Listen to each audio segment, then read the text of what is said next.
Hello ఎవరు నమస్తే everyone. ఇటీవల వార్తల్లో కొండా సుష్మిత ముఖ్యమంత్రి గురించి అనుచితమైన వ్యాఖ్యలు అనేది చేశారు. అవినీతి ఆరోపణలు కూడా చేశారు.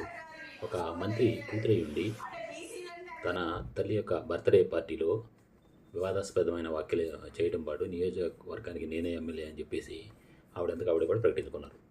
ఇప్పుడు ఇవన్నింటినీ దృష్టిలో పెట్టుకొని తల్లికి అంటే కొండా సురేఖ గారికి షోకాజ్ నోటీస్ అయితే కాంగ్రెస్ కమిటీ అనేది ఇచ్చింది.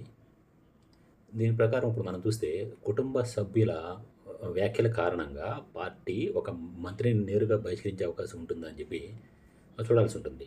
అంటే సాధారణంగా కుటుంబ సభ్యుడు చేసిన వ్యాఖ్యలు నేరుగా పార్టీ నుంచి బహిష్కరించడం అనేది చట్ట ప్రకారం అయితే ఆటోమేటిక్గా అయితే సాధ్యమయ్యే పని అయితే కాదు. కుమార్తె ఒక రకంగా ఆలోచిస్తే కుమార్తె అనేది పార్టీ సభ్యురాలు కూడా కాదు. కాకపోతే ఆవిడపై పార్టీ క్రమశిక్షణ చర్య తీసుకునే అవకాశం కూడా లేదు. కాకపోతే ఇక్కడ ఇంకోటి ఉంటుంది అంటే తల్లి పార్టీ సభ్యురాలు అయింది. ఆమె పార్టీ రాజ్యాంగం క్రమశిక్షణ నియమాలు ఆమెకైతే వర్తిస్తాయి. అయితే తల్లి స్వయంగా ఆ వ్యాఖ్యలకు మద్దతు ఇచ్చిందా? పార్టీ నాయకత్వంపై జరిగిన జాడిని ఆవిడ సమర్థించిందా? లేకపోతే పార్టీ వేదిక లేదా మంత్రి హోదాను కుటుంబ సభ్యుడు రాజకీయంగా ఉపయోగించుకున్నాడా?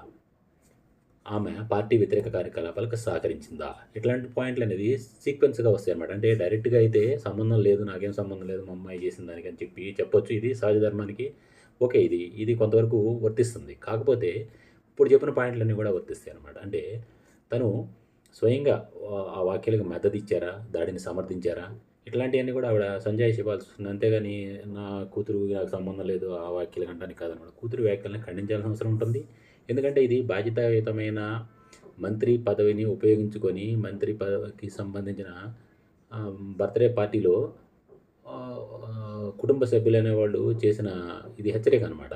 అంటే ఇక్కడ నాకు సంబంధం లేదు అని తప్పించుకోవడానికి ఇక్కడ నైతికతంగా పనికిరాదు, లా పరంగా కూడా ఇది పనికిరాదు అనమాట. అంటే అక్కడ ఒక మంత్రి హోదాను ఉపయోగించుకొని కుటుంబ సభ్యులు అనేవాళ్ళు రాజకీయంగా ఉపయోగించుకుంటున్నారనమాట. దీన్ని తీవ్రంగా కూడా పరిగణించవచ్చు.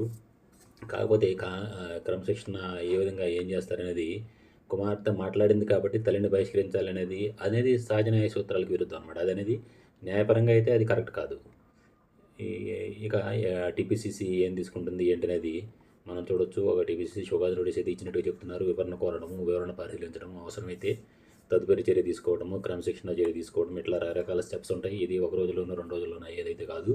కేవలం సుస్మిత ఆరోపణ చేసిందనే కాదు, సుస్మిత చేసిన ఆరోపణల మీద కూడా ఎవరి మీద అయితే ఆరోపణ చేసిందో వాళ్ళు సహేతుకమైన వివరణ ఇవ్వాల్సి కూడా ఉంటుందన్నమాట ఈ ప్రజాస్వామ్యంలో.